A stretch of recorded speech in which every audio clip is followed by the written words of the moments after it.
Thank you. So good evening and welcome to you all. Thank you all for joining us. We've got a cracking turnout this evening, so we're very pleased that you are so interested in how we're going to advance professionalism to unlock the potential of health coaching. So my name is Isabella Natrins, I'm CEO. I'd like to ask my colleagues, Ines, Faye, Ingrida, who's with us tonight, and Victoria, just to say a quick hello of who they are so that you all can. Devo dire però che il mio quoziente intellettivo si è notevolmente abbassato da quando guardate. Can we ask you all to mute, please? Il mio quoziente intellettivo.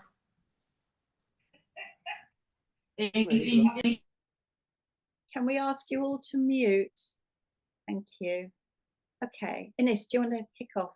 Yeah, hi, good evening, everybody. My name is Ines Kerr, and I'm the Director for Business Growth and Innovation at the UK International Health Coaching Association. Hey. You're on mute. Good evening, everybody. My name's Faye Hall, and I'm a health coach, and I'm Director of Professional Standards and Membership Development here at the UK IHCA. A very warm welcome. Thanks for being here this evening. Ingrida? Hello, everyone. I'm Ingrida Sadie. I'm Membership and Growth Experience Administrator. Probably met a few of you through emails. Lovely to see you all. And Victoria? Hello, I'm Victoria Perkins. I'm on the standards team and I am liaison lead with the education and training providers, and I'm also a health coach. Okay, so we've got you all with us tonight. Can we just do some housekeeping first of all? So if you would be so kind as to put your questions in chat, Victoria will be monitoring them, and we will take the questions at the end if possible, unless there is a burning desire to break through and say something. We're going to be screen sharing. Faye, Ines and myself are going to be presenting part of the presentation to you this evening. So please feel free to just jot your questions in chat at any point, and we'll be sure to come to them as we finish our presentation. If you could stay muted, it would help. And I'm going to screen share in a moment, and there's going to be a little question for you to all share your thoughts and your reasons for coming to us here this evening in a moment. So I'm going to screen share now.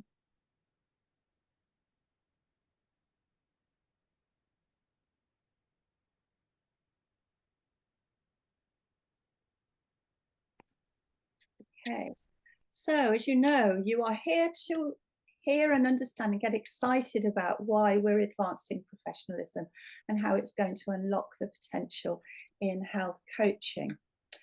So for those of you who are here this evening, please will you just put in chat what brought you to this webinar this evening? You know, who are you? Are you a health coach? Are you a prospective health coach? Are you a student? Are you a member of another discipline? Are you an employer? Who are you? We'd love to know. And what piqued your interest in this webinar this evening? So while we're quizzing you about that, those of you who don't know us, we are the UK and International Health Coaching Association. We were established in 2018 as the first professional body for health coaching in the world. We're non-profit, we're self-regulating, and we have just launched a professional register of health coaches. So who are we? I'll let you read our vision and mission. It's been there with us from the very beginning, and we still hold it dear.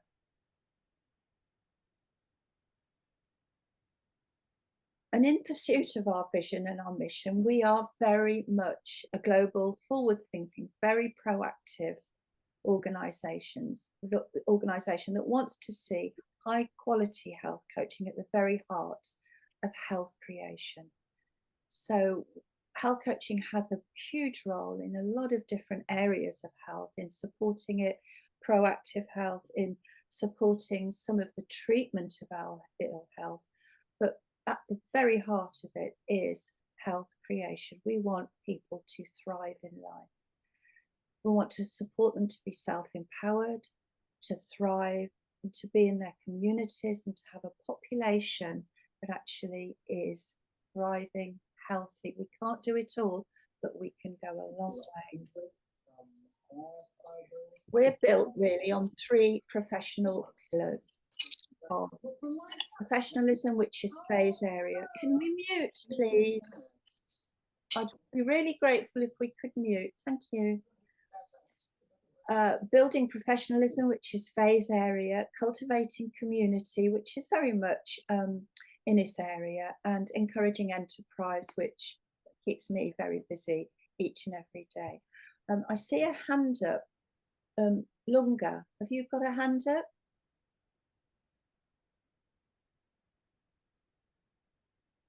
It was by mistake. My apologies. No worries, no worries. Okay. So, who are we talking to, and why are we talking to them? Health coaching, we have a clear scope of practice, which was updated in 24. We have professional standards for education and training for whole health and well-being coaching. And I want you all to silently give Faye Hall, Victoria and her team a huge congratulations for such a lot of work that they've done. They've been working all year to update our standards. We have got award-breaking standards. We've created them with an eye to global standards, with an eye to other professions in health coaching, and with an eye to NHS workforce development framework. So we're very proud of Faye and her team. We're very proud of the standards, and we're very proud that our health coaches going forward will be educated and trained to these standards, and that those of you that are already with us, your CPD will be tailored to make sure that we all meet the standards. We brought in a CPD requirement in 22, mentoring in 23. 24 is seeing the development of supervision. 23 onwards is seeing the development of a career progression framework. We saw a few weeks ago the launch of our register of professional health coaches, and we're very, very excited to be taking the first steps towards an application for the Professional Standards Authority for an accredited register, which means an independent accreditation with the PSA, who is answerable to Parliament. So while our register is a self-regulating voluntary register, and it against the highest standards for education and training in the world, when we achieve the PSA recognition and registration, we will be independently registered and will stand muster with other peer organisations. So who are our members? We've some 900. I think actually, Ines, you might need to correct me on that, but at last count we were in the region of 900. We have students in training that come from our approved schools. We have a new route which Faye might want to talk about a little bit later. It's a practitioner level route where we're looking at health coaches, particularly from the NHS, as a priority, because we believe that their role is critical going forward in supporting population health, but also from other sectors. This route will help individuals staircase into full membership and thence to registration if they haven't come through one of our approved schools. The approved full members are graduates from the schools that we have a very, very robust education and training providers programme approval. Victoria's key role actually is to keep those schools under her guidance, and she communicates with them all the time, supports students while they're still in school, and it provides a wonderful bridge between all of the schools that we approve and our team here. So we've got our fingers on the button, and we know, the two-way communication going on there. We are creating, Faye is creating bespoke and articulated training pathways for education and training provision, and a portfolio route for health coaches that have qualified in other areas and are close to being full members but haven't come through our route. So those of you who may be familiar with the portfolio processes, that we pull together, we ask an individual to pull together all of their experience, their qualifications, everything they've done, and it goes through a really interesting and actually very a process of self-development, really, and professional development. And if when the process has been completed, that individual still has a little way to go, Faye and her team provide a pathway by which they can get the rest and get all the boxes ticked, and we welcome them with open arms into the association. And we have affiliate members from all sectors with an interest in health coaching.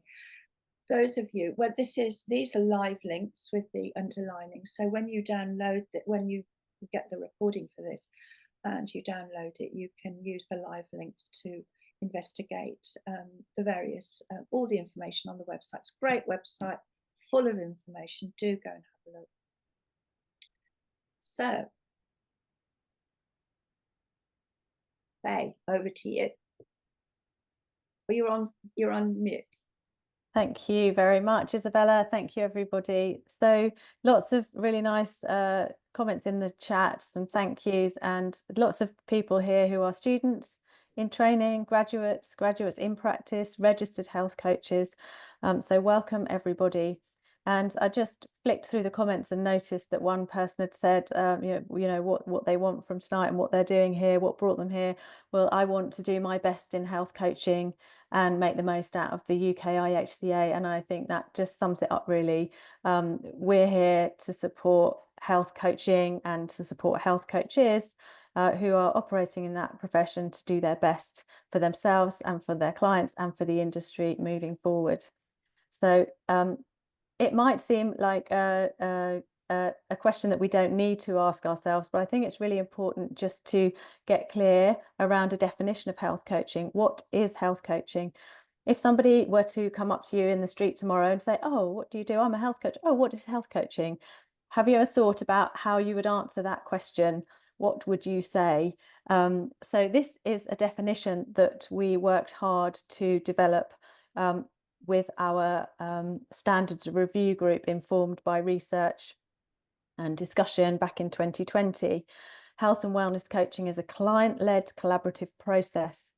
It aims to support self-management, self-empowerment, and equip an individual to adapt positively to their internal and external environment, to create a state of resilience through the pursuit of activities and a lifestyle that cultivates their whole health continuum. We think we've got it all covered in this wonderful definition, but you're unlikely to ever say that to someone on the street. So it's really good if we can hold that different definition, align with that definition, and then think about how do we translate that into client-centered language, and how do we understand what all that really means. So Isabella, if you can move to slide 2. If you want to take a deep dive into what all of that means, there is available a lot of information on our website where you can read about defining health coaching, you can read about scope of practice. But it's often a good place to start, and often if you're studying or you've just graduated, you might have noticed in your course provision you were given a scope of practice, and there will be a section that talks about what it's not. And this is about laying down clear boundaries. So it's not giving of expert advice, it's not a directive process, it's not a clinical or a therapeutic intervention, and it's certainly not what the coach thinks the client patient needs. So you can explore those boundaries in our scope of practice discussion paper. And I think it's really useful to get clear on those boundaries, but that's just the beginning. What's really exciting and what's really important to be able to explain to potential employers or potential clients or to just people around you so that we can all together raise awareness of this wonderful profession is to be able to have some language that explains clearly what it does do and why it is so such a magnificent profession. And I use words such as simple words, such as, it's a coaching relationship that really aims to help people make their self-designed, self-chosen changes for the better in the context of their whole health, space and life. So let's move to the next slide, Isabella, and we can talk a little bit about the sorts of terms that might describe what health coaching is. This is a lovely illustration. You could draw this for people, you could have this in your mind, and it really helps us to understand the scope of practice of what we all do as well. So if the whole process of health coaching and the idea of the profession is to help people, enable people to make self-directed, self-designed change, we're asking people to transform, to change, to take new perspectives, have new awareness, be different. And that transformation requires a number of inputs. And I think it's really helpful to understand that the healthcare professional, the advice, the expert advice, the what, is often coming from another source than the health coach themselves. That's the integrated practice or the collaborative work. The what will be coming from other expert sources, evidence, or the client themselves, indeed. The coach, the health coach, really is about working with your client or patient on the how. How am I going to do this? How am I going to move from the knowing to the doing? And if you think of the whole process of transformation, then the transformation part, often that process happens when we help people identify intrinsic motivations, when we help people connect with what's important to them and their why. Why would I want my health? What do I want it for? So hopefully, if you haven't seen this diagram already, this will be something that you can remember and use in your own explanations and understanding of what health coach is and where it sits in terms of scope of practice and integrated practice. Thanks, Isabella. Again, we see health coaching as the foundational base that brings together a number of areas, including the concept of person-centered care and supported self-management. It brings together the whole health context, the space, including conventional medicine, lifestyle medicine, functional medicine, integrative approaches. It's person-led. It's about what matters to the person. It's self-empowering. It's change-focused. It's all about how do we support someone to learn how to change for the better in the context of what better means to them. It's non-directive, it's not telling, it's not advisory, it's very much facilitating another person or a group of people and supporting another person or a group of people to make their own self-discoveries through new perspectives and learning and confidence. Thank you. Is this sitting well? Is everyone feeling aligned with this definition and these themes? So in summary then, health coaching it's a whole person, whole health, whole life approach. It's very much client-patient led, drawing on their strengths, their preferences, helping them to identify their needs, their values, beliefs, what's important to them. It focuses on health behaviour change, but how we get to that behaviour change may be very much about a number of different inputs or factors that are influencing that person's life and environment. It supports improved public health through self-empowerment, and because we have such an excellent foundation of health and well-being knowledge, we understand the context and the space within which we are working. We understand what whole health means and what whole health is. It's also a very important tool in terms of supporting another person to develop and improve their health literacy through reinforcing what experts have, the expert advice or the recommendations or treatments that person is working with, and helping people to research and find out their own solutions and self-discovery through improving health literacy. It supports positive lifestyle choices, and helps us to learn how to create health. It's also obviously an excellent prevention tool to support ill health or diagnosis ever even happening.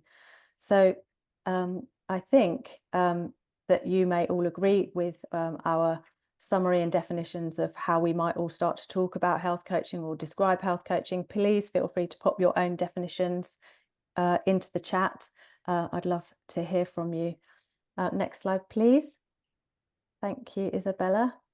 We like the idea of Sorry. That's me, all I right. think.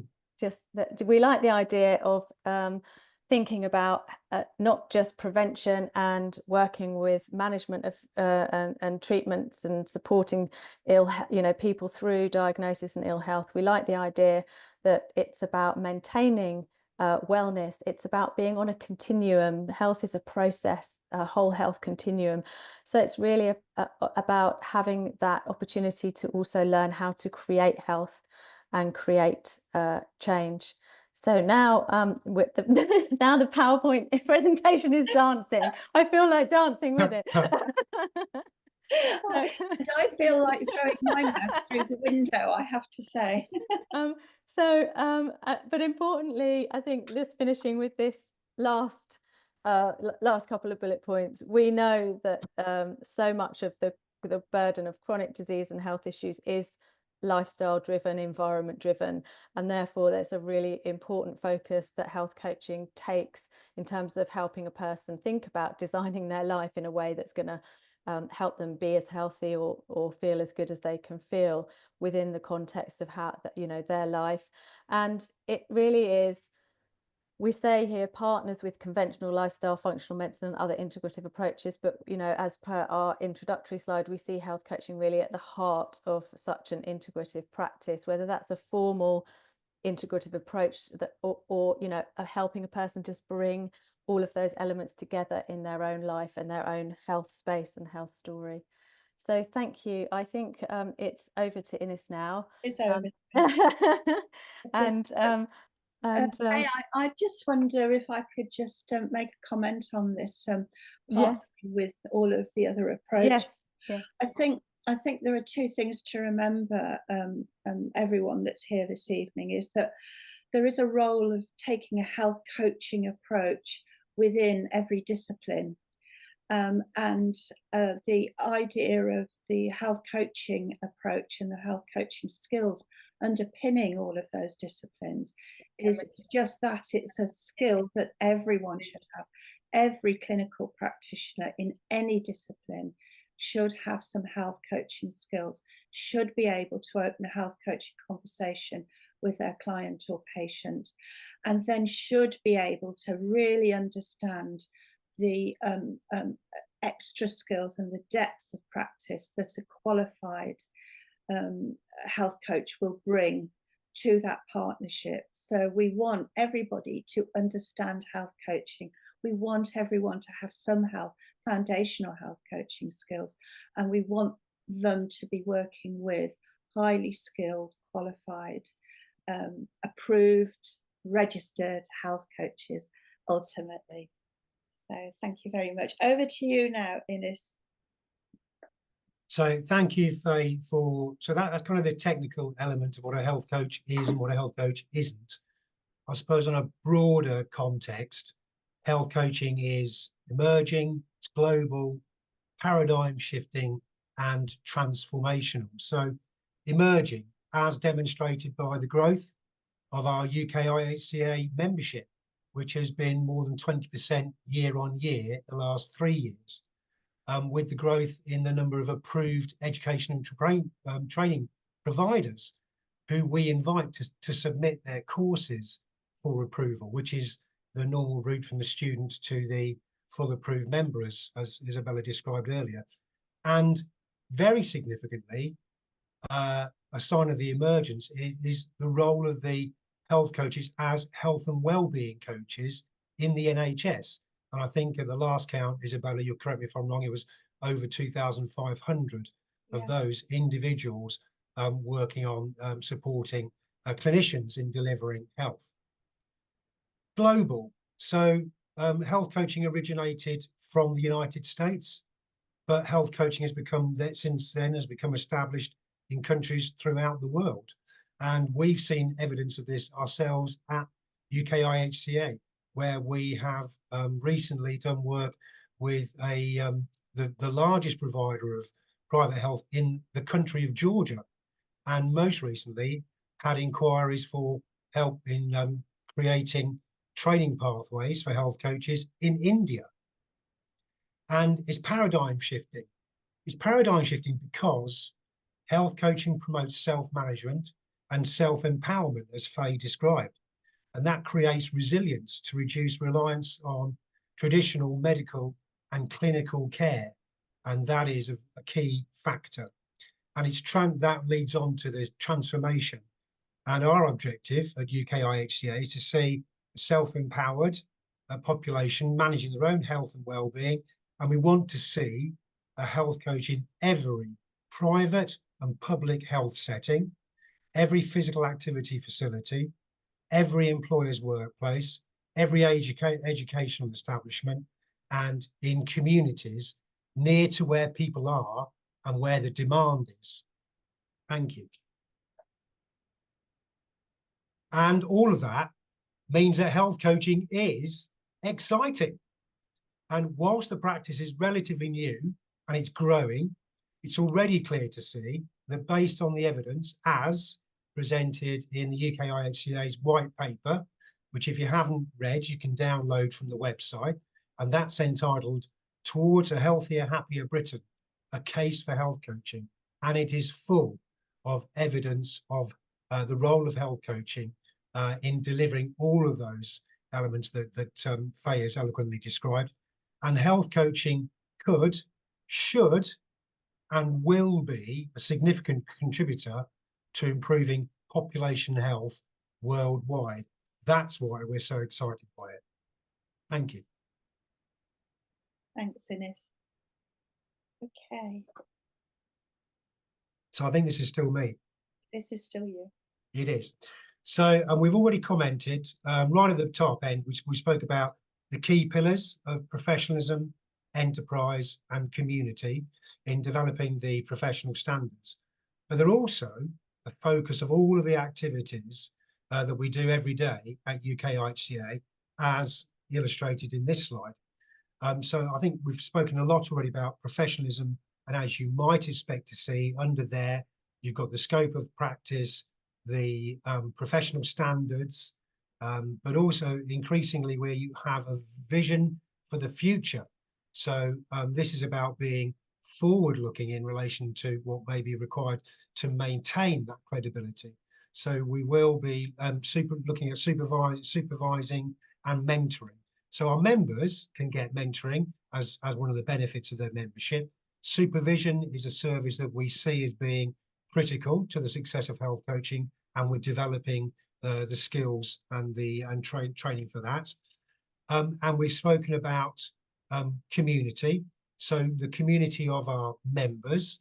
So we have opportunities for networking, we have opportunities for support, we have opportunity for personal and professional development. We've spoken about we've broadened our community by opening our membership to affiliates, and I think, as was spoken, the next step will be the practitioner membership, broadening the community of health coaching even further. And then something we haven't spoken about so much today is enterprise.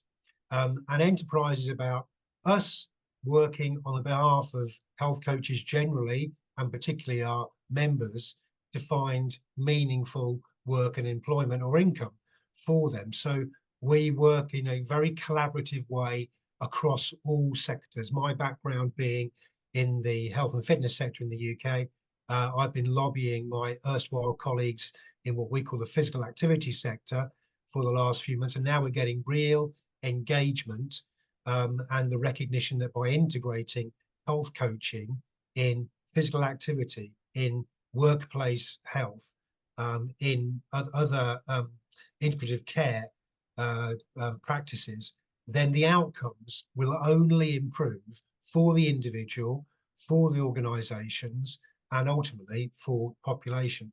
And the one thing I just want to focus on here under enterprise is lobbying. So the reason that we wrote the recent white paper was we need to engage, we need to raise our voices so they're heard all the way to Westminster, and the decision makers and the policy makers who determine where the funding is spent and what our health services look like in the future. So all of this goes on in the background every day. Some of it as members you'll be aware of. Hopefully, if you're not now, you've got a much clearer view of where your, and I want to touch on this, where your membership subscriptions go, because without your membership subscriptions, none of this would be possible, because we're not a charity. We do not get donations. We're not funded by any government department. It's your hard-earned income that you pay as your membership subscription that supports everything you're looking at here and everything we're talking about tonight. Thank you. Thanks very much, Ines. So Faye, take it away. You're on mute, Faye. Thank you, Isabella. So building professionalism, or the title of this webinar this evening is Advancing Professionalism. And I want to just say that, you know, it's our mission to support, encourage anyone who's a health coach or wanting to be a health coach from any route to practice. And there's a wide variety of different routes to practice coming out of a wide variety of different contexts. We have approved training schools, we have portfolio route members, we have non-members who are health coaching in different settings, who do different trainings. There are across the world a number of different organisations supporting health coaches.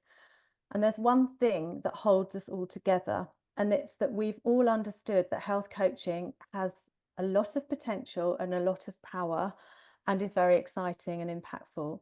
We've all engaged with this profession, committed to it because we believe in it. And it's really important for us to support that and nurture that commitment. So advancing professionalism and building professionalism is not just something that goes on within a professional body, it's something that goes on within each of us in how we behave and conduct ourselves and what we say and do each and every day. And it's something that is not just about legalities and following rules because we have to. It's about saying, actually, this is appropriate for the professional and it's appropriate for the client or patient. So we're going to do this. At the moment, in every context where health coaching is happening, there is no legal regulation. It's an unregulated industry. So building professionalism is really, really important to us. When we are self-regulated, we can all say, well, we don't have to do this. We don't have to be on a register or be part of a professional body. There's no legal requirement. But we want to encourage a behaviour, a value in all of us that says we want to do this because we believe in the profession, we believe in the process, we know it's got positive outcomes for those people engaging with it and for those coaching, and we're going to make this happen together. So one of the things that we did very early on as a starting point, the UK IHCA, bear in mind that we are pioneering in an industry that's really relatively very new, is we wrote standards for training providers so that there would be some standards that people would be able to at least understand what would it take to train a health coach, what sorts of things should be delivered, what sort of things should be in a training, what should we learn, what should we know how to do, what skills should we have at the end of a health coach training. And these standards come in 4 pillars, which is the education and training pillar, ensuring that there's quality to the education, that specific course requirements are followed, that faculty requirements are appropriate. Your health coaching training is not being taught by someone who's never been a health coach or done a coaching training. All of those sorts of really important quality assurance thing. Our standards include a whole health and well-being pillar. So really this is about just understanding the space we're working in. This information, this learning is about understanding what whole health is and what a person's health experience or health story or health environment might be looking like. This is not about having, you know, giving advice or recommendations around any specific areas of health. This is about a broad base of conceptual knowledge and understanding.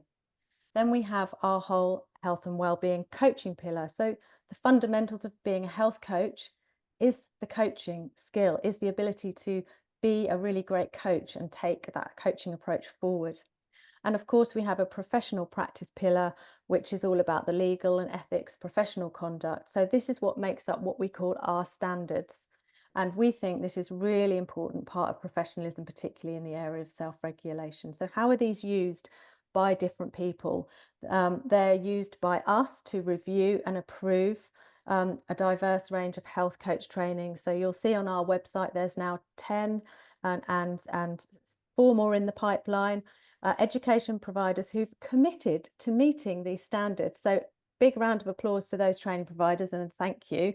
They have developed fantastic courses meeting these standards and training health coaches to a really high quality level. So I saw many of you in the chat have come out of some of these training schools, so you will probably be able to you know, account to that and give some really great feedback there. We also use these standards to support other areas of advancing professionalism. So we use them to help review and approve CPD and help guide the choice of CPD. We use them to also help other stakeholders understand what they might expect when they're employing or working with a health coach. What kind of training might there be, have been available to them, or what kinds of conduct might they be able to expect, what kind of process, scope of practice, etc., etc.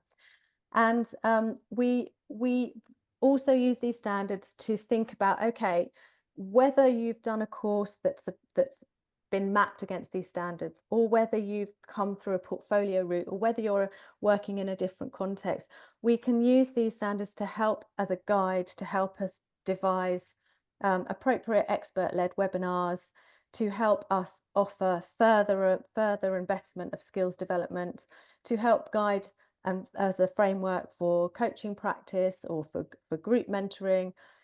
So really, these standards are a first stepping stone to helping us all understand what we might know or need to know or be able to do as a health coach out there in the world, in our communities, working with people.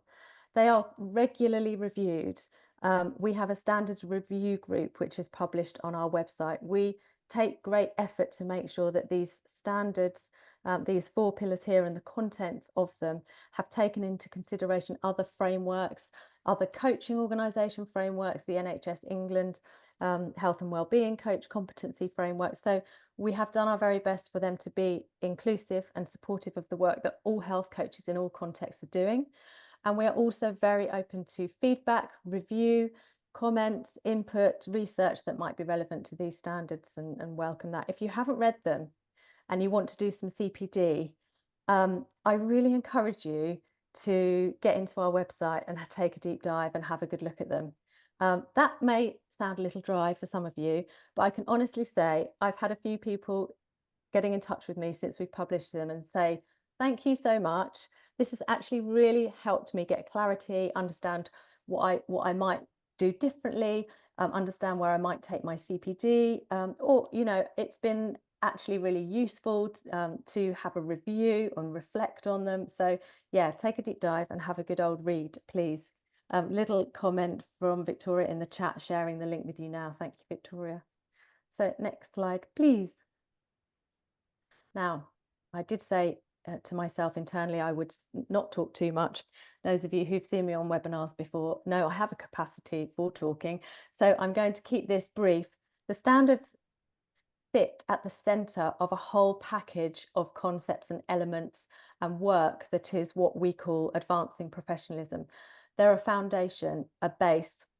If we don't know, you know, if we don't have a basic standard for education and training for a professional, we've got nowhere to start.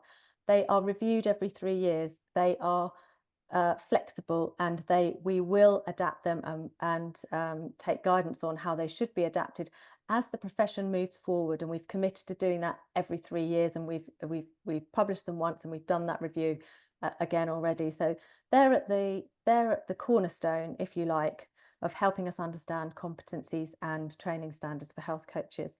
But then we want to put that all into practice. So we've learned a process.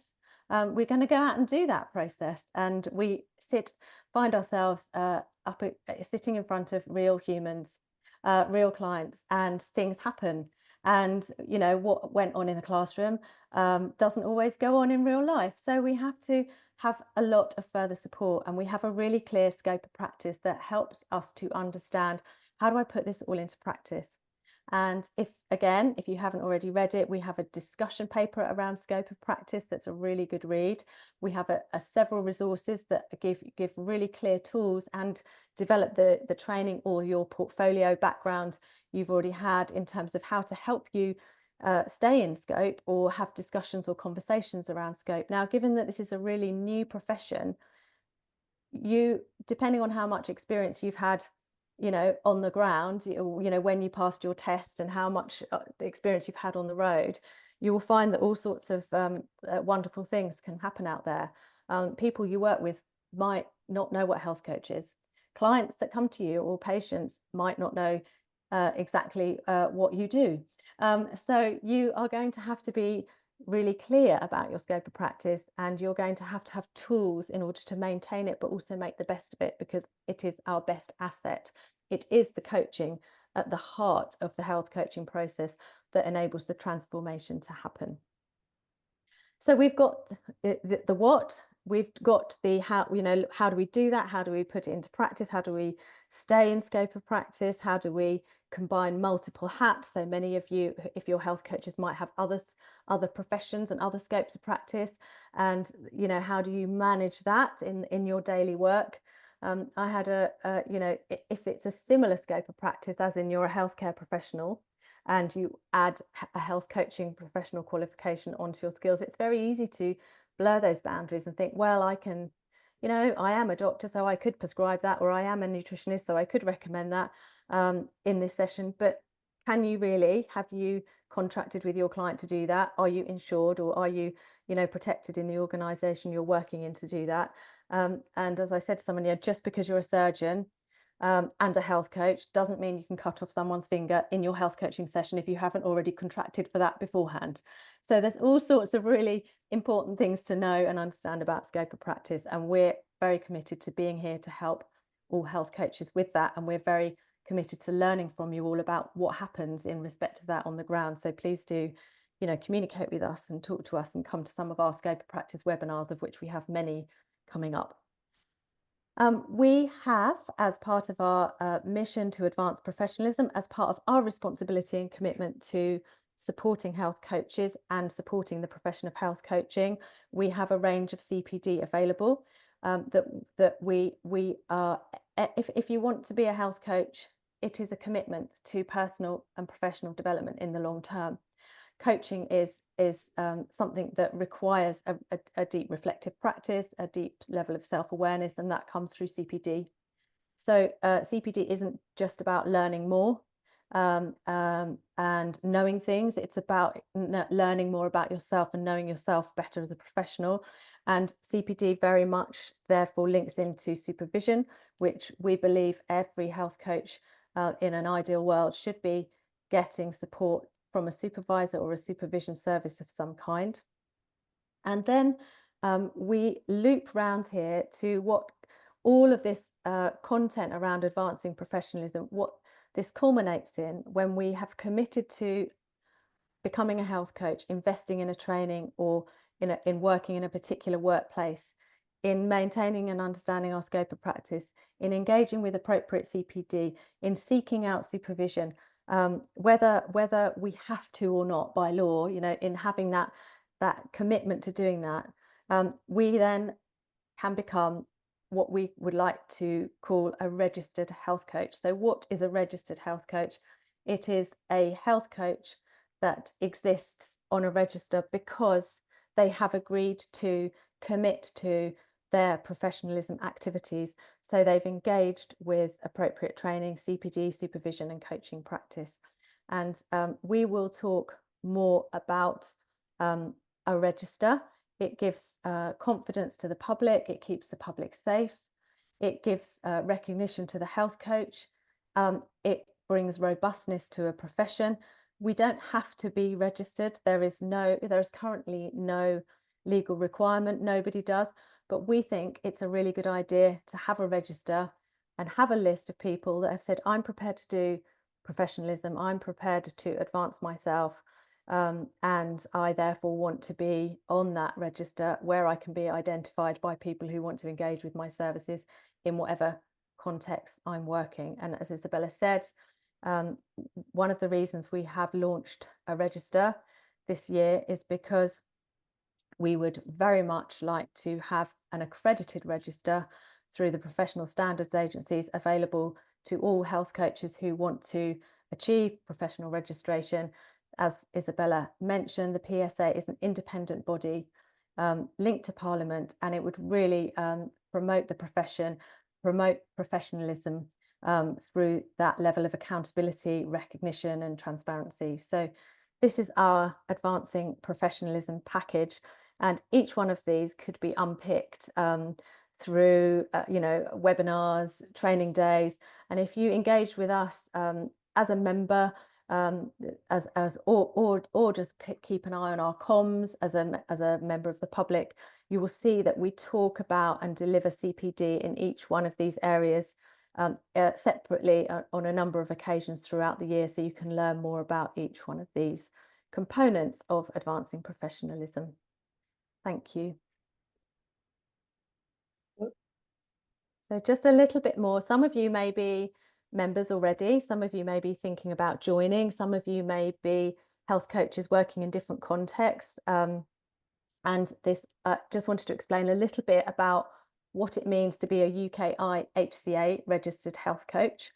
For us, the criteria we've set at this point in time is that to be a registered health coach, having met the criteria to become a full member, so you have to be a UKI HCA full member at this time, you would then have to commit to completing and submitting your 25 hours of CPD.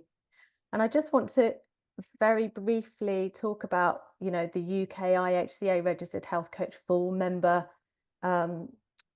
status, if you like, or situation, and say that we absolutely recognise that not everyone will have done a fully approved full health coach training, and that people come into health coaching, myself included, from a number of different backgrounds and combine a number of different qualifications or chunks of experience that mean that you're able to meet the standards for education and training, particularly the competencies, through a wide variety of routes. So there is access to full membership at the UKI HCA, both through having done an approved course, through a portfolio route, so bringing your portfolio of work to us so that we can help you work through that and help you see if you meet the standards through that means.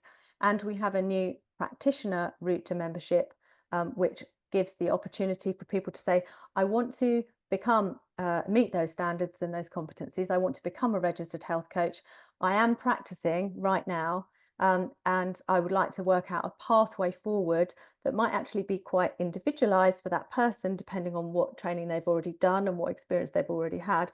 I'd like you to help me build a staircase that will enable me to meet the criteria for being on the register.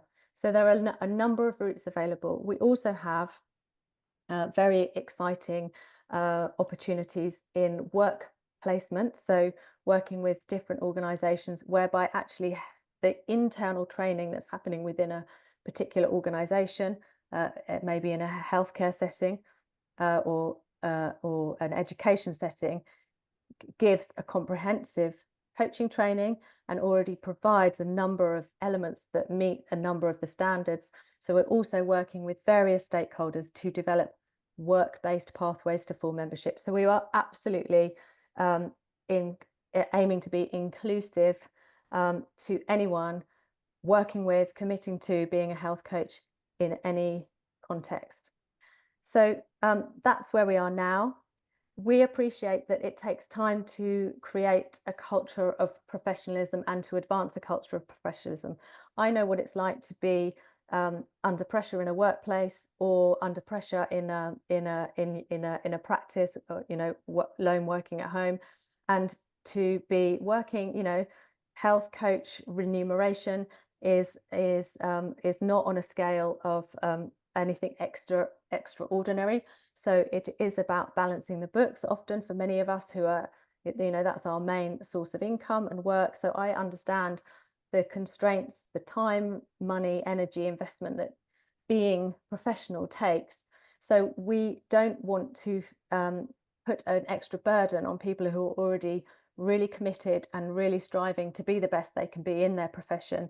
So we have, we do introduce further criteria for maintaining registered health coach status, but it's going to be in a staged and step-by-step process. So in 2025, we'll be supporting people to log practice sessions.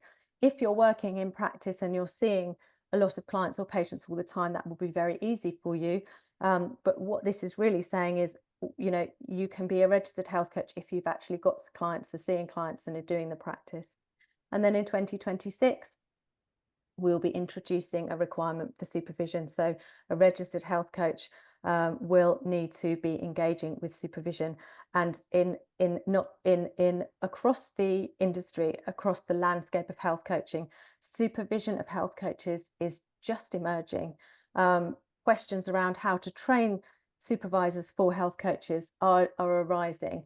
What training programs are available for supervisors to supervise health coaches? These are all questions that are being explored and are being answered. Frameworks and structures are being put in place now, you know, as we speak. So we're not ready as an industry in any context to be requiring anyone to be engaged in supervision 100% of the time. It should be happening, but it's not, and we're not ready for it. So we need to, as an organisation, our commitment is to put those frameworks in place as soon as possible and make sure that everybody, you know, has access to an affordable supervision service.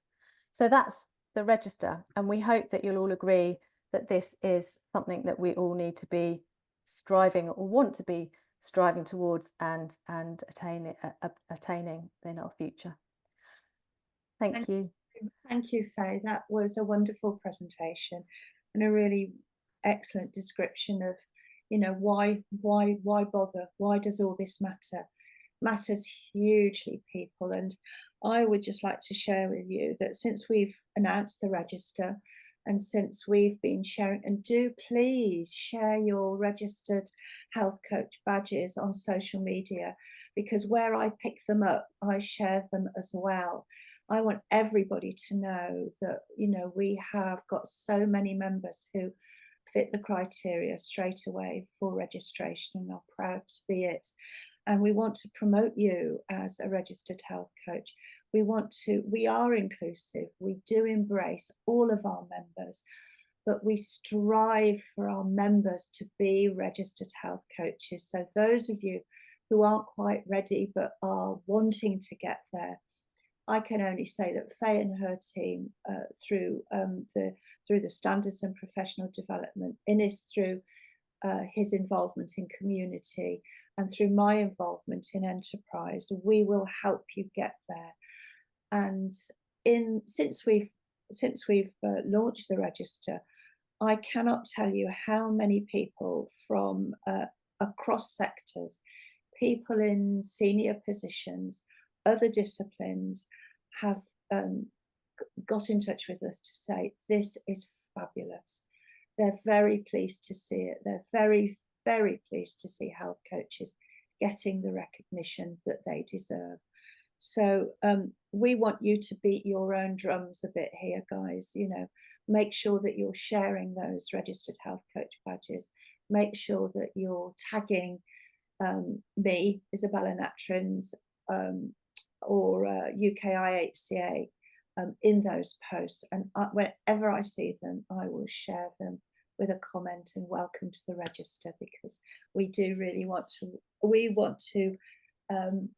work towards every member being a registered health coach, because you deserve it. Okay, I think Ines, it's you next here. Community. Yeah, and well, just to jump straight there to the point about belonging, and you know, the issuing of the approved member badge and the registered health coach badge, that really gives all of our members that sense of belonging, and we know that because they tell us, and you know, majority of them of you love to share that. So if you are an approved member or a registered health coach, please make sure you go to the website, download the badge, and attach it to all of your social media, onto your website and your web pages. If you're on a business card, put it on there, letter headings, all of that. If you can't find it, you can email us info@UKIHCA, and we will help you find it, because it's very important. And it's very important because that's an element of growing and cultivating our community. And this slide highlights some of the activities and initiatives that UKIHCA delivers to cultivate that community. And we talk about community kind of at two levels: one, the community, and the other, the ecosystem, which is sort of the broader church, which I'll come to in a second.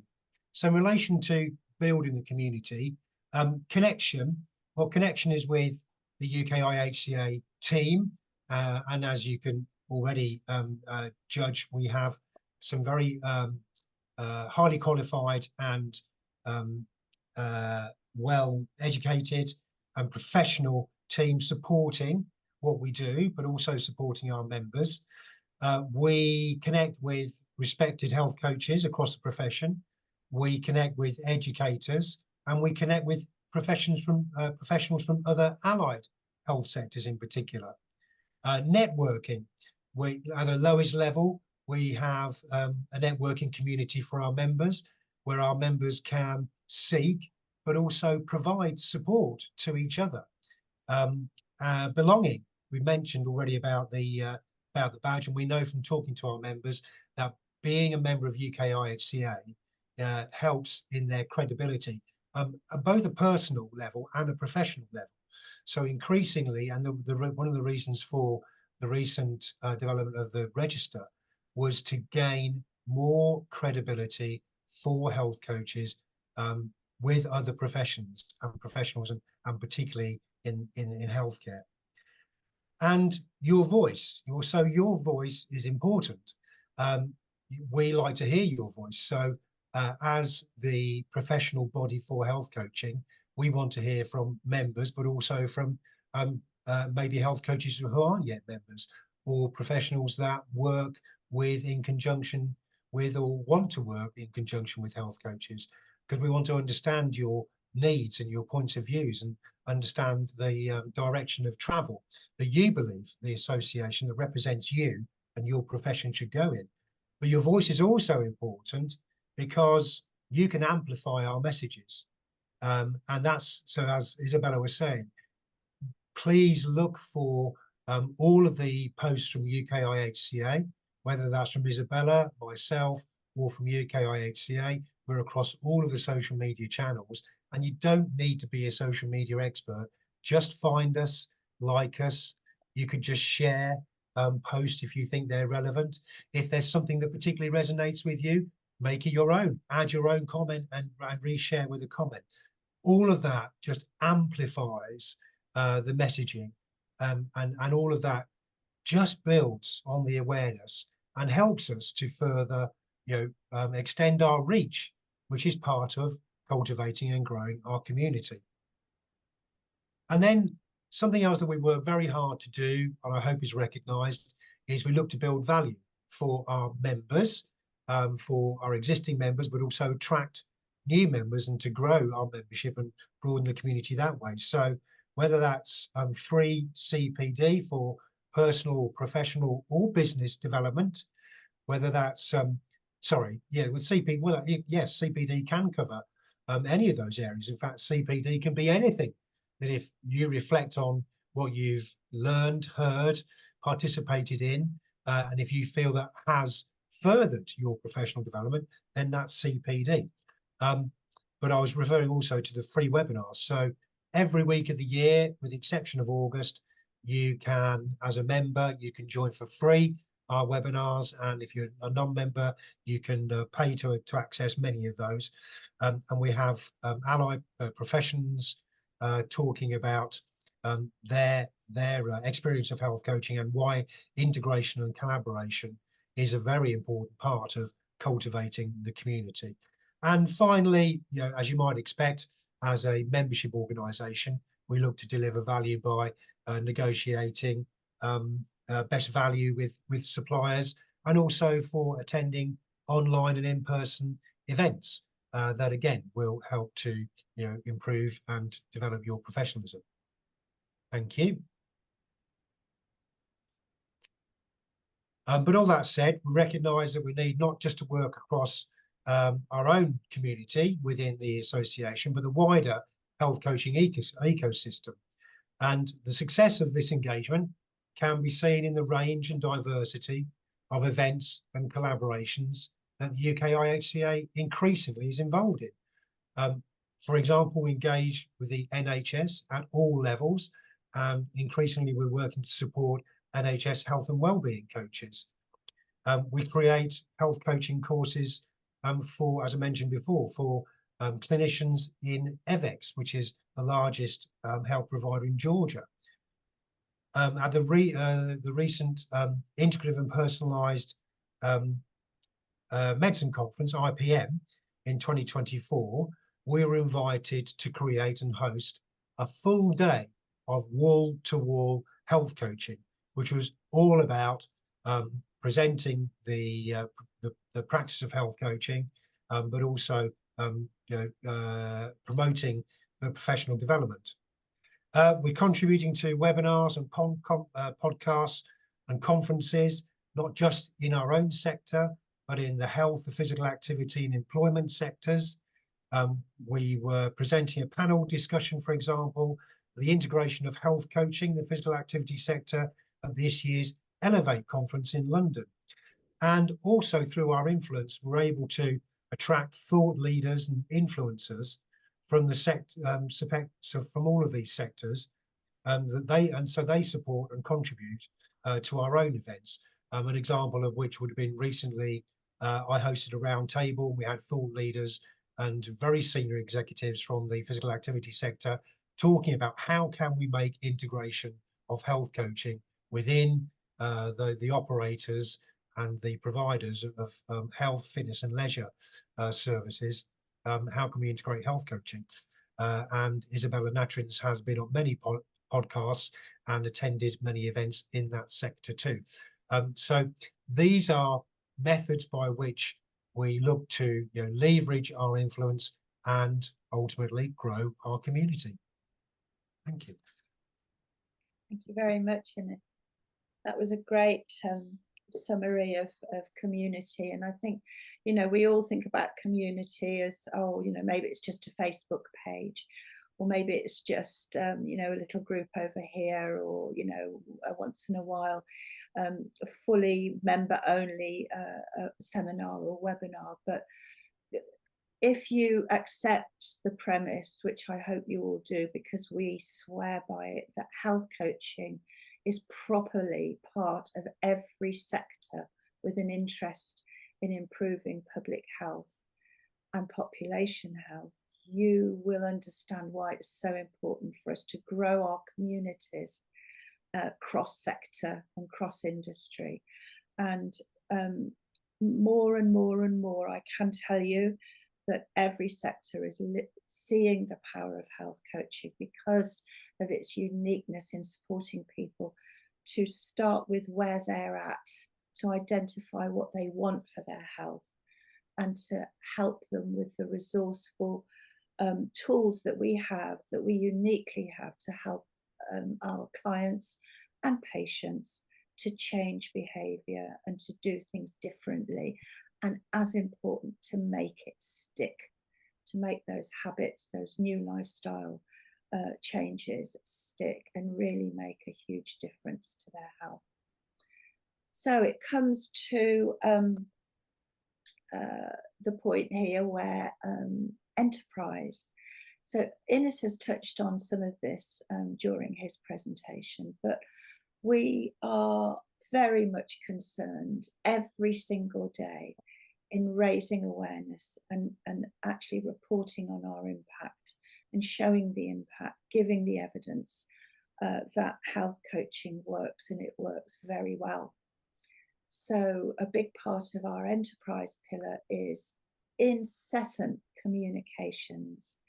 It's so important to be out there, to be talking on LinkedIn, to be sharing on Instagram, to be writing newsletters which go to our huge list of thousands now for our open newsletters, to be sharing our newsletters on the LinkedIn newsletter platform. The reach that we get is phenomenal. So communications is a huge, huge part of encouraging enterprise. Lobbying and public affairs.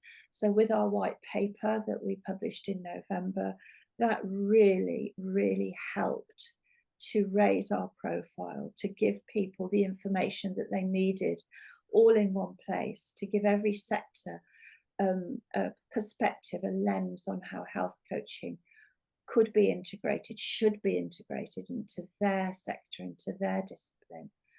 And we then were very fortunate to be able to welcome Carol Donnelly, who is our public affairs advisor. Carol has huge background in public affairs and community development, and she's very much at the heart of the work that we're doing to lobby. And we lobby government, we lobby civil servants, we lobby organisations. In fact, we lobby anybody who will listen. And if they're not listening, we sit them down and encourage them to listen carefully, because they need to hear what we have to say. And of course, part of that awareness raising is representing the organisation, representing UKIHCA, representing our brilliant members at national and international events, and banging their drum for them too, as skilled professionals, uniquely equipped to help people transform their health. Part of our enterprise effort is national and cross-sector industry representation. So we represent, we collaborate, we partner with, as Innes was saying, and we provide consultancy to public and private health and physical activity sector, to the third sector, to community organisations and advocacy. In fact, we are part of founding some of those community and advocacy organisations. We talk to employers next Thursday. One of our wonderful members, Amanda Robinson, and myself are presenting to the Institute of Government and Public Policy on how health coaching should be at the heart of every employer's health and well-being offer. We are talking to insurers for the first time, and they are listening. And we have begun conversations now in secondary and higher education that Victoria is part of, and helping us to, progress those conversations and do some real work in getting health coaching into schools and places of education. And of course, job opportunities is a huge part of enterprise. So really all the work that we're doing is not only building professionalism, but why? Why are we doing this? Because we want our health coaches to have good jobs, to have careers, to have career progression, to have job satisfaction, to be able to go home at the end of the day and know that not only have they transformed or helped to transform somebody's health, that they have had the best experience professionally in doing that, and that slowly, slowly, slowly they are transforming the way that healthcare is delivered. And that is a huge, huge role for you guys to play. And we want to be right behind you in supporting you to do that. And of course, part of that encouraging enterprises is to work with those strategic partners like universities. We're working with Teesside University.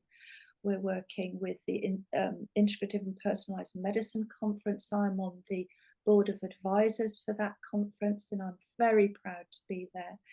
Very proud that we've got another, are you listening? Put it in your diaries now, the 20th of June, 2025, we will be having another wall-to-wall health coaching day at IPM.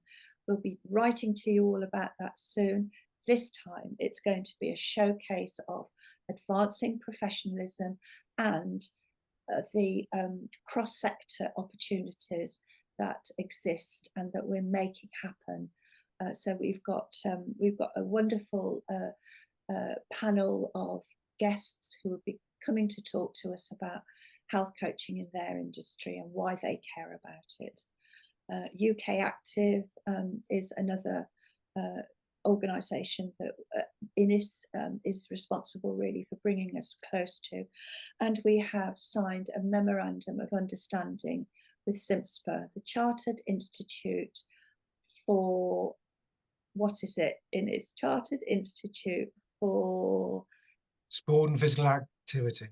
Yeah, who are partnering with us to bring those two worlds closer together. Because if we accept that movement is medicine, we need to realise that we are stronger together. The sport, physical activity and leisure sector is huge, and they are more and more seeing the benefits of having us with them. So we're very excited about the opportunities that those will bring, not only to our health coaches, but to physical activity professionals, and ultimately, of course, to the public who badly need them. And it's mentioned about our white paper.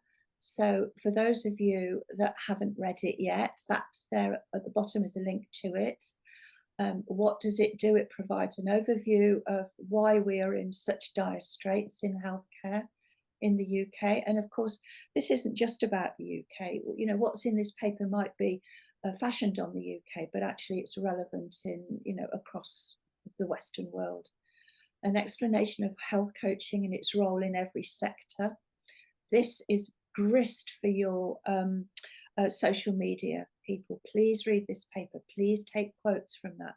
Please use the evidence in there when you're promoting yourself as a UKI HCA approved full member and or a registered health coach. The evidence is there for health coaching efficacy in a whole range of different contexts. And we make a raft of evidence-based recommendations for integrating health coaching into every sector with an interest in improving our population's health and well-being. And my goodness, they need it. So while the paper has been, this paper will have longevity for years to come. There is a raft of other papers that are coming out from different agencies, much bigger than us, much wider reach than we have got, saying exactly the same thing now as we were saying in November. So where do health coaches work? And actually, Faye, I wonder if I could call on you to maybe take this slide, because my throat is really closing up and I don't want to be croaking at people. I shall have to zone in again, because I've been answering all sorts of exciting questions on the conversation here. So yes, where do health coaches work? I mean, everywhere. I mean, every week we speak to a lot of health coaches, and we speak to a lot of employers of health coaches, potential employers of health coaches, and it is really really exciting, and to know that this is really happening across contexts and across countries, in fact. So currently, we know that there are many health coaches in private practice, and that private practice might be running their own practice one-to-one or in groups, and it might be also delivering consultancy to different organizations, and that could be corporate consultancy, or it could be, for example, we have several private health coaches delivering health coaching into GP practices, particularly around GP and practice staff well-being as consultants. So that is happening in so many different ways, and in so many different organizations. There are health coaches that become part of a practice, an integrative functional private medical practice or lifestyle medicine practice. And we know that particular courses or particular portfolio pathways often will gear people up to that. So there is a course that is called the Functional Medicine Coaching Academy. So if that's where you want to work in that space, you might be wanting to think about that pathway if you haven't already trained. But there are all sorts of practices. As an example, that in the last fortnight I've talked to two dental surgeries that are employing health coaches. I've talked to a nutrition, a provider of nutrition support who are looking to employ a health coach. So those opportunities are growing. Of course, in the NHS, there are, I mean, if anyone knows that number, please let us know. But I believe there are around 2,500 health and wellbeing coaches in primary care at the moment, funded through the Additional Roles Reimbursement Scheme, which is really, really wonderful, and something that's very special and unique to the UK, actually, to have so many health coaches in public service. With integrative care boards or ICBs through the same funding route. There is a lot of employment available through digital and telemed companies, so working alongside an app or a program or a digital service, either as an employed basis or again on a sort of consultancy basis. And we really observe that through our communications with our members and the feedback we collect from our members, although I don't have any hard data on this, this is often a stepping stone, career path. So going out there and getting lots of experience working with an app company on graduation, not everyone wants to be working, for example, in the NHS, which has its own unique demands and environment. Not everybody wants to be in private practice, which is, if you've not been an entrepreneur before or set up your own business before, can be quite daunting. So working in a digital or telemed company can actually be quite a nice supportive environment, whereby you get to work with clients on a regular basis, but in a structure of an organization. Of course, there is a huge demand for workplace health coaching, not least because of the culture that exists in the corporate workspace at the moment, but also the burden of chronic disease in the working age community. So there are lots of opportunities in that space. And in the insurance sector, we are working with a very large healthcare insurer at the moment, and they have in-house health coaches working with them as part of their provision. And there are a number of growing opportunities in that respect. What I will say is we all need to, in my view, be flexible and creative about how we search and where we look for work. And there is across the industry, in all sectors, there is often a number of different labels and titles used to describe the process of health coaching. So it's really, really worthwhile sort of being able to have that critical eye and understand how to search for opportunities, and where to find opportunities, and how in many respects there's a need to explain what we do, what we are, who we are, and how we do it.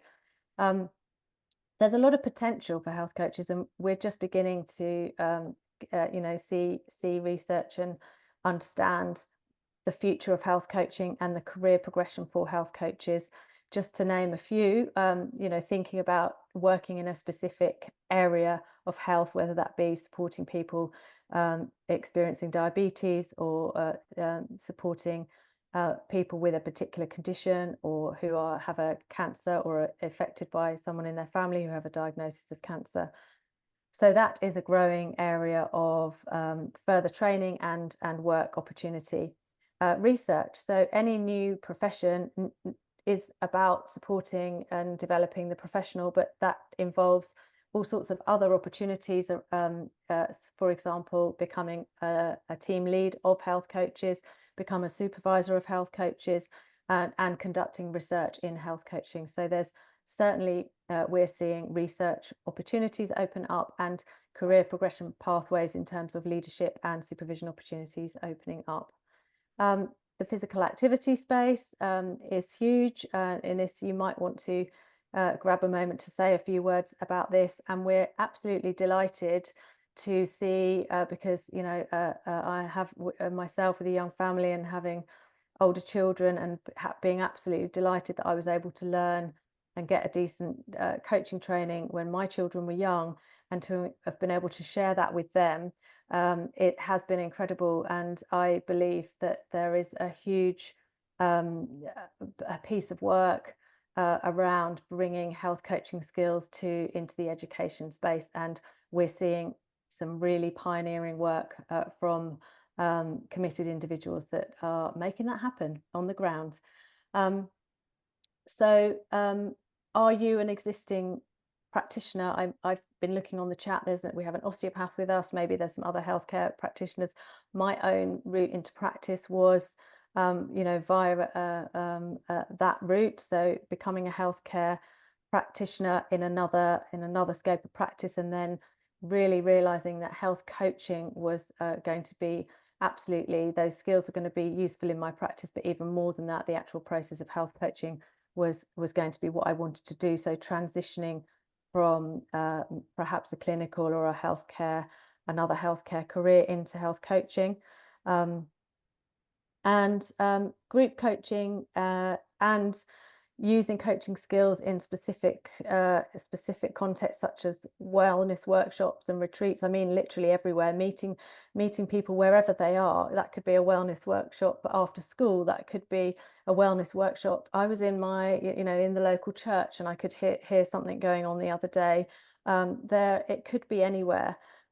So group coaching programs and health coaching delivered in those sorts of settings has got huge potential. We talked about lobbying, we talked about policy. That's really important. You know, we need a structure and a framework for this profession to move forward in, and supported by. So anyone interested in that level of work, there are opportunities opening up. And if you like to write or speak or promote, then of course becoming and taking your coaching skills into the written word, or into the idea of a podcast, and being an observer to the industry as it grows, or a commentator or a supporter or a promoter, are also really interesting and exciting options for you. Is that enough? Thank you so much. I'm very grateful. So, Ines, over to you. Yes, I'm kind of mindful of time, and I think that what this slide is very much is kind of an overview that aggregates and brings together much that we have already kind of covered, but just to remind us, because we've spoken about a lot.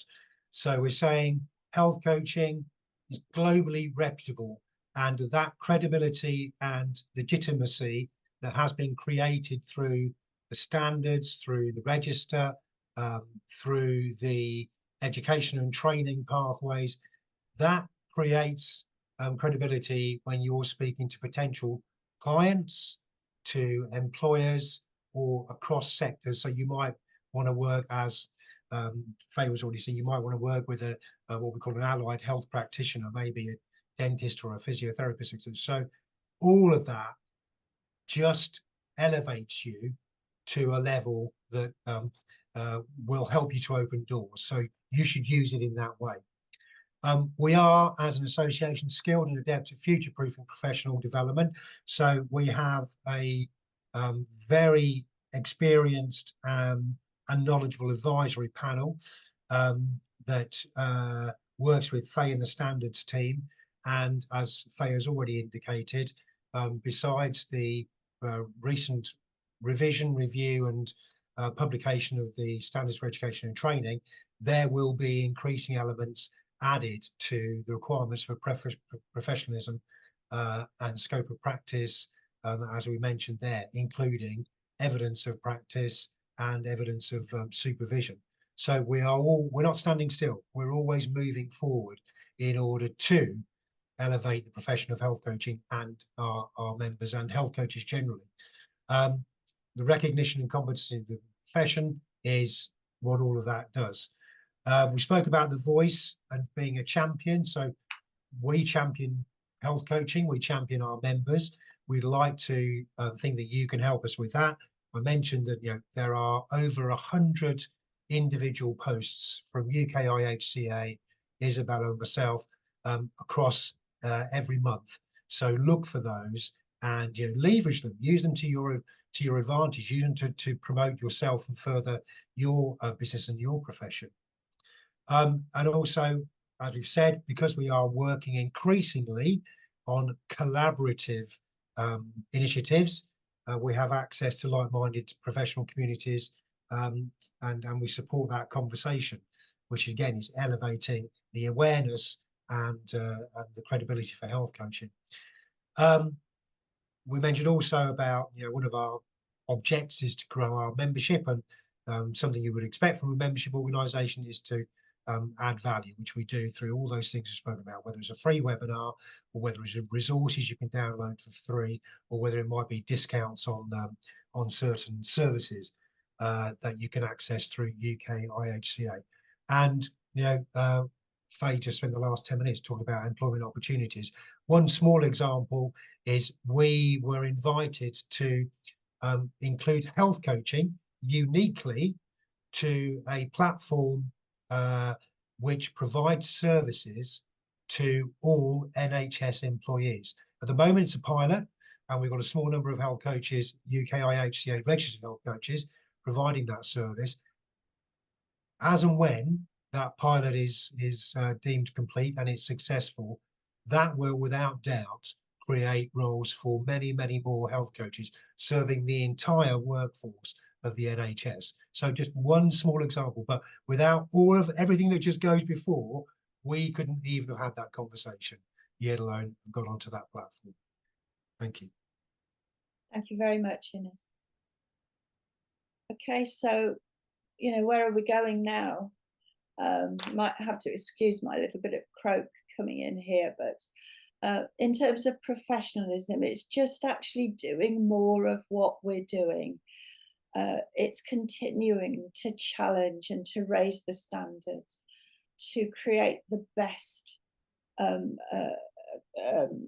opportunities for health, for education and training providers to create the syllabus that will take their students in the future. So we are the eyes and ears of the industry. It's Faye's team who says to the education and training providers, here's where it's going, here's what we need to do, here's what you need to provide. And they respond brilliantly. More CPD, more free CPD where we can possibly offer it, more webinars, more CPD that's really focused on specialisms going forward, on those that want to work in specific areas, more evidence and research, and we are involved in just beginning to, we've made bids to the National Institute of Health Research in a group that involves NHS ICB on creating a framework for evaluating the health coaching process and its outcomes.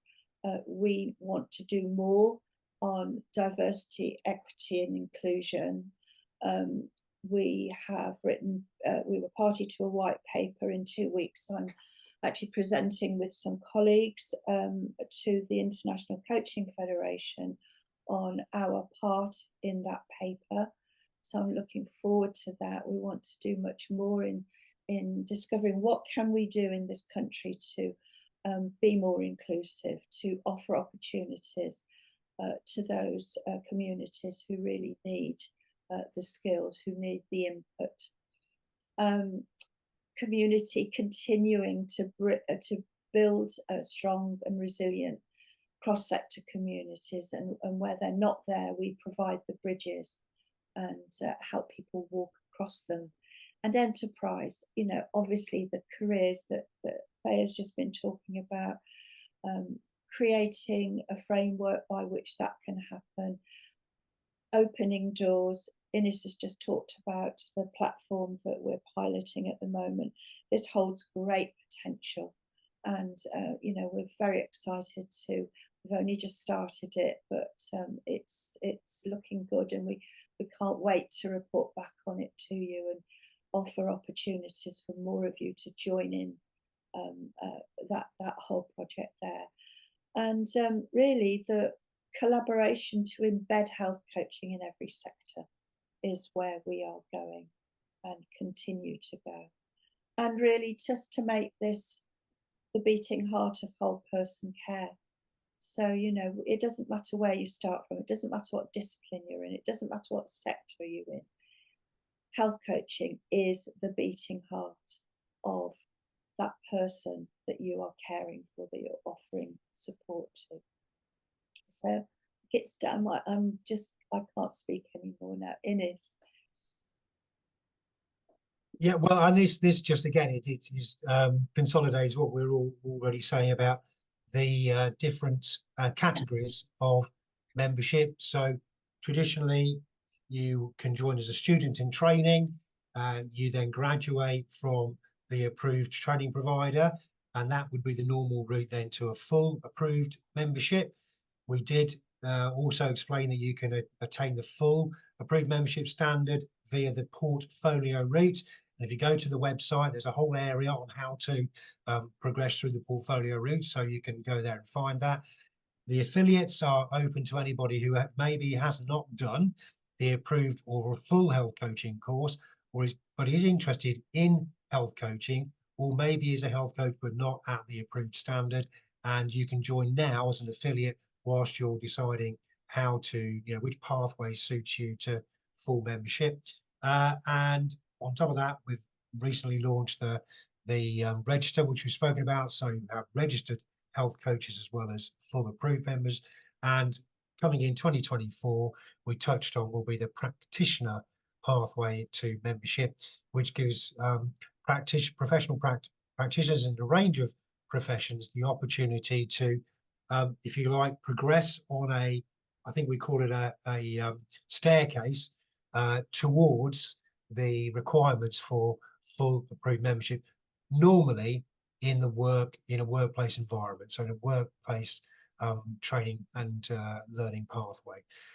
So you can find out about all of those, with the exception of the practitioner, on the website. On the tab that says Join UKICA, there's information about all of those categories that we've spoken. Thank you, Ines. Okay, I'm going to stop sharing screen now. And Faye, I noticed that you've been busily typing all the way through, so I hope that we have some questions and that maybe you could lead on that now, Faye, if you don't mind. You're muted again. Sorry, muted to keep my tippy-tapping typing quiet. I'm going to say we're over time by 6 minutes, so we probably don't have time for many questions. And Victoria and I have been busily going through the chat and attempting to answer every question and comment that comes in. And we really appreciate your attention tonight, for listening to the webinar, being here in great numbers to support and hear what we're doing. And there are lots of individual questions that I'm very happy to take via email, either to info@UKIHCA or to me, Faye at UKIHCA, and Victoria and I have been putting contact points in. And generally, just lots of really positive feedback, Isabella, is what's appearing in the chat, and lots of thank yous and lots of committed people wanting to continue to pursue their health coaching careers in really positive ways. So that's lovely. Thank you all very much. I'm going to say, if anyone wants to go to bed, or go. Please do, if anyone has a absolute burning question that you feel you haven't got answered or you haven't had a response to already in the chat, please do feel free to stay on with the UK IHCA team. One of us will stay here and make sure your question gets answered. Thank you. Okay. Are there any burning questions that anybody would like to unmute and ask the question? Nope.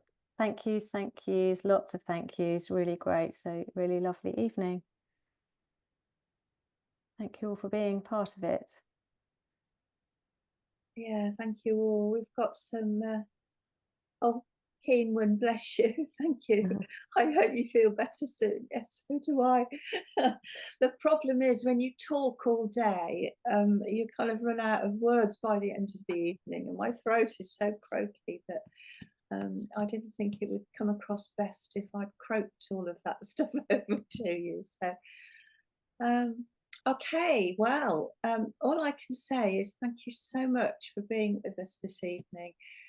Thank you for staying with us. I'm sorry that we have overrun, but you know, as Faye said, we've all got plenty to say for ourselves, you know, so you can imagine how long our management meetings take, because we all have got so much to say and so much that we want to do, and it's so rewarding to see so many of you here live tonight, because we always get a good sign up. You know, we have many registrations, but live for all the events, you know, it's very rarely that we're not really well subscribed to all of our webinars, but life happens and life is yours, and you know, at the end of the day you kind of pick the live attendance that you want to, you know, that really you value. And I'm so pleased that the message that it's sent to us, I think, Faye and Ines and Victoria and Greta, is that, you know, people do want professionalism in this industry. They want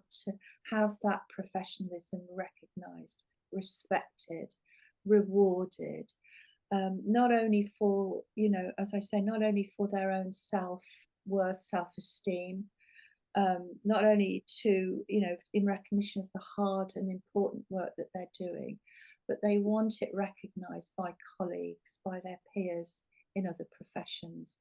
And what I can tell you without a question of a doubt, and this is my job, it's happening, and it's happening quicker than I thought it would.